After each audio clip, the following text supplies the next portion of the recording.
Hello students, आज हम पढ़ते हैं जगत प्रोटिस्टा के बारे में। तो हमारा चैप्टर चल रहा था जीव जगत का वर्गीकरण, जिसमें हमने पढ़ा था सबसे पहले जो RH व्हिटेकर थे उन्होंने क्या किया था कि उन्होंने जंतु को 5 वर्गों में डिवाइड कर दिया गया था। फर्स्ट था हमारा मोनेरा, जिसमें हमने बैक्टीरियाज के बारे में पढ़ा, उनके लक्षण पढ़े, उनके बारे में उनका पोषण पढ़ा, उनका जनन पढ़ा, जनन के बाद उनका आर्थिक महत्व देखा। उसके बाद आता हमारा सेकंड जगत प्रोटिस्टा। जगत प्रोटिस्टा के बारे में जानते हैं कि क्या होता है। तो RH व्हिटेकर ने जगत प्रोटिस्टा में यूकैरियोटिक कोशिकाओं को रखा था। हमने मोनेरा में हमने ये देखा था कि मोनेरा जगत में क्या थी, प्रोकैरियोटिक कोशिकाएं थी। अब इसके लक्षण देखते हैं कि इस जगत प्रोटिस्टा में रखे गए समझजीव क्या थे, यूकैरियोटिक एक कोशिकीय जीव थे। ठीक है, इसमें क्या था कि यूकैरियोटिक होने के कारण इनमें सत्य केंद्रक पाया गया था और झिल्लीयुक्त कोशिकांग पाया गया था, जो कि मोनेरा जगत में नहीं पाए जा रहे थे, क्योंकि वो प्रोकैरियोटिक कोशिकाएं थी सारी की सारी। तो उनमें ना सत्य केंद्रक पाया गया था, ना ही उनमें कोशिकांग पाए गए थे। ठीक है, अब बात करते हैं प्रोटिस्टा की, कि प्रोटिस्टा के कुछ सदस्य स्वयंपोषी होते हैं, जैसे कि क्लेमाइडोमोनाज, और परंतु कुछ होते हैं परजीवी, जैसे कि प्रोटोजोन्स। तो मैंने आपको स्वयंपोषी और परपोषी बताए थे पहले भी इस चैप्टर्स में स्टार्टिंग में ही, कि स्वयंपोषी क्या होते हैं। स्वयंपोषी वह होते हैं जो प्रकाश संश्लेषण की क्रिया में अपना भोजन स्वयं बनाते हैं। परजीवी क्या होते हैं, जो दूसरे जीवों से अपना भोजन लेते हैं। अब बात करते हैं कि युग्लिना एक ऐसा प्रोटिस्ट है जो प्रकाश में प्रकाश संश्लेषण करता है और पादप जीवन दर्शाता है। यानी कि सूर्य की उपस्थिति में प्रकाश संश्लेषण की क्रिया करेगा और पादप जीवन दर्शाएगा, लेकिन प्रकाश की अनुपस्थिति में ये परजीवी हो जाते हैं, जंतु जैसा व्यवहार करने लगेंगे। ठीक है, क्योंकि जब प्रकाश ही अनुपस्थित रहेगा तो जंतु जैसा व्यवहार करेंगे। और उसमें क्या होता है कि इसलिए युग्लिना को पादप व जंतु के बीच की कड़ी कहा जाता है। अब एक क्वेश्चन बनता है यहाँ पे कि किस प्रोटिस्ट को पादप व जंतु के बीच की कड़ी कहा जाता है, तो वो कहा जाता है युग्लिना को। और ये क्वेश्चन कई बार पूछा गया है आपका एग्जाम में। अब देखते हैं कि जो प्रोटिस्ट है उसको 5 समूह में विभाजित किया गया है। फर्स्ट हमारा क्राइसोफाइट है। क्राइसोफाइट्स में क्या आता है, हमारे डायटम्स और सुनहरे शैवाल आते हैं, जिसे डेस्मिड्स भी कहते हैं, जिसे गोल्डन एलगी भी कह सकते हैं। डायनोफ्लैजिलेट है सेकंड हमारा, इसमें आते हैं हमारा रेड डायनोफ्लैजिलेट जो गोनियोलिक्स है, और नोब्यूलिका है इसमें।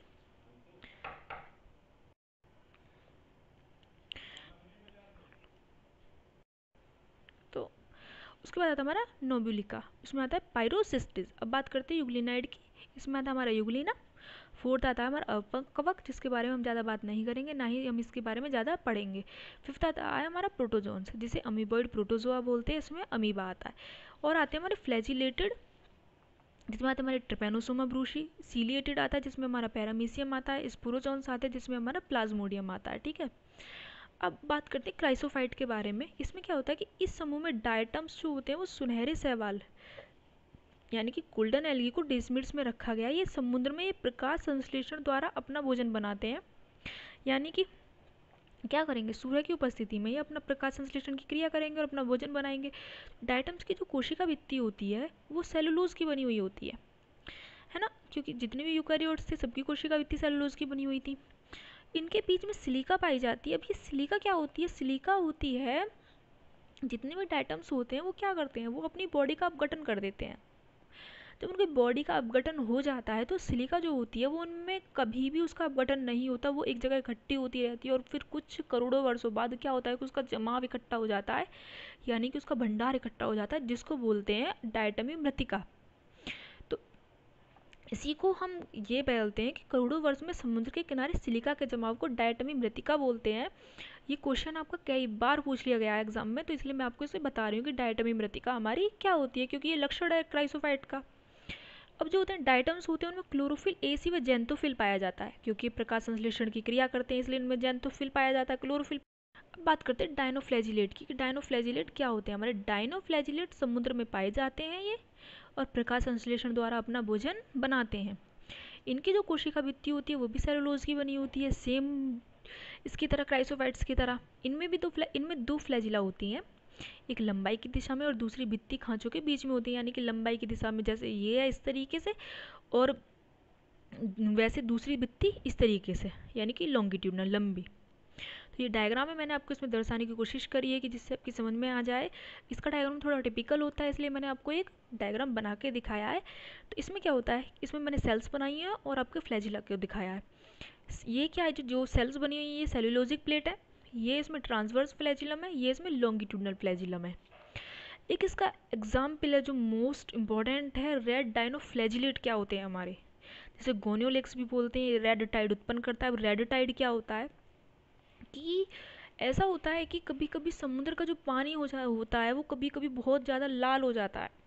ऐसा काफ़ी रेयरली देखने को मिला था, अब तो ऐसा नहीं है, लेकिन काफ़ी टाइम पहले देखने को मिला था। तो साइंटिस्टों ने सोचा था कि हो सकता है कि कोई जीव मर गया हो, उसका ब्लड क्लॉटिंग हुई हो ज़्यादा से ज़्यादा, तो इस वजह से ये रेड समुद्र का पानी लाल हो गया। लेकिन बाद में रिसर्च करने के बाद पता चला कि जो गोनियोलेक्स हैं उनकी मात्रा पानी में ज़्यादा हो गई थी, इस वजह से समुद्र का पानी लाल हो गया था। दूसरा एग्जाम्पल इसका नोक्ट्यूली का है, इसमें भी वर्णक पाए जाते हैं, क्लोरोफिल ए, सी और जेंथोफिल। ठीक है, अब आते हैं हमारे यूग्लिनॉइड। यूग्लिनॉइड के बारे में बात करते हैं। यूग्लिनॉइड क्या होते हैं, इसके लक्षण। ये क्या होते हैं, ये तालाबों गड्ढों में के ताज़ा जल में पाए जाते हैं। जैसे कि बारिश होती है, बारिश में पानी हमारा इकट्ठा हो जाता है, तो उसमें माइक्रोस्कोप की सहायता से आप देख सकते हैं कि उसमें छोटे छोटे यूग्लिनास पाए जाते हैं। ठीक है, इनमें कोशिका भित्ति नहीं पाई जाती, बाकी सब में कोशिका भित्ति पाई जा रही थी, लेकिन इनमें कोशिका भित्ति नहीं पाई जाती। लेकिन इनमें एक पदार्थ पाया जाता है जो पेक्टिन होता है, जो इसका आवरण होता है। जितने भी यूग्लिना है उनका एक आवरण होता है जो पेक्टिन का बना हुआ होता है, जिसे पेलिकल कहा जाता है। ठीक है, इनमें फ्लैजिला पाया जाता है। इनमें फ्लैजिला के पास उभरी हुई एक प्रकाश संवेदी बिंदु होता है जिसको बोलते हैं द्विक बिंदु, आई स्पॉट। ये क्या करता है, ये प्रकाश की दिशा का ज्ञान कराती है। जैसे कि यूग्लिना जहाँ भी मूवमेंट करना चाहेगा वहाँ ये उसको ले जाएंगे, तो उसमें इसको बोलते हैं द्विक बिंदु। अब आता है कि इनके कोशिका द्रव्य में संकुचनशील रिक्तिका, कॉन्ट्रेक्टाइल वैक्यूल पाई जाती है जो परासरण नियमन का कार्य करती है।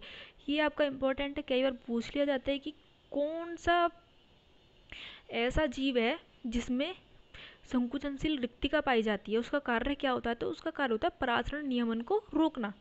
वो होती है हमारी संकुचनशील रिक्तिका जो कोशिका द्रव्य में पाई जाती है। अब क्या होता है कि यूग्लिना स्वयंपोषी व प्रपोषी दोनों तरह के होते हैं। स्वपोषी इसलिए होंगे कि प्रकाश संश्लेषण की क्रिया करेंगे, परपोषी इसलिए होंगे कि जीवों से अपना भोजन प्राप्त करेंगे। तो क्या हो गए, स्वयंपोषी और परपोषी दोनों हो गए। अब क्या होता है कि युग्लिना प्रकाश की उपस्थिति में स्वयंपोषी और प्रकाश की अनुपस्थिति में परपोषी की तरह व्यवहार करता है, इसलिए युग्लिना को भी पादप व जंतु के बीच की कड़ी माना जाता है, जो हम पहले ही बात कर चुके हैं अपने प्रोटिस्टा जगत में लक्षण। अब आता है इसमें, इनमें क्लोरोप्लास्ट पाया जाता है जिससे प्रकाश संश्लेषण द्वारा अपना भोजन बनाते हैं, और इनमें पौधों के समान वर्णक पाए जाते हैं। वर्णक क्या होंगे, इनमें क्लोरोफिल और जेंथोफिल ही होंगे सेम जो इनमें पाई जा रहे हैं। अब देखते हैं हम डायग्राम अपना कि हमारा डायग्राम क्या है। इसमें डायग्राम, ये यूग्लिना का मैंने डायग्राम बनाया है, इसमें मैंने समझाने की कोशिश करी है आपको कि जिससे आपकी समझ में आ जाए सारी चीज़ें। यहाँ पे एक फ्लैजिलम है जिसे लार्ज फ्लैजिलम बोला है। यहाँ पे इसके पास एक शॉर्ट फ्लैजिलम पाया जाता है, यही लाइट डिटेक्टर होता है इसका। ठीक है, ये द्विक बिंदु है जो इसको दिशा की ज्ञान दर्शाता है, जहाँ इसको मूवमेंट करना होगा यूग्लिना को, ये उधर इसको ले जाएगा। इसमें संकुचनशील रिक्तिका पाई जाती है जो प्राशरण दाब का कार्य करती है। इसमें केंद्रक पाया जाता है, क्योंकि इनमें सत्ता केंद्रक पाया जाता है इसलिए इसमें केंद्रक होगा। इनमें क्लोरोप्लास्ट होगा जिसको हरित लवक बोलते हैं। इनमें पेलिकल भी होगा। ठीक है, ये तो हो गया हमारा आज 3 क्राइसोफाइट, डायनोफ्लैजिलेट और यूग्लिना के बारे में। ठीक है, कल हम पढ़ेंगे अवपंक कवक और प्रोटोजोन्स के बारे में कि ये क्या होते हैं।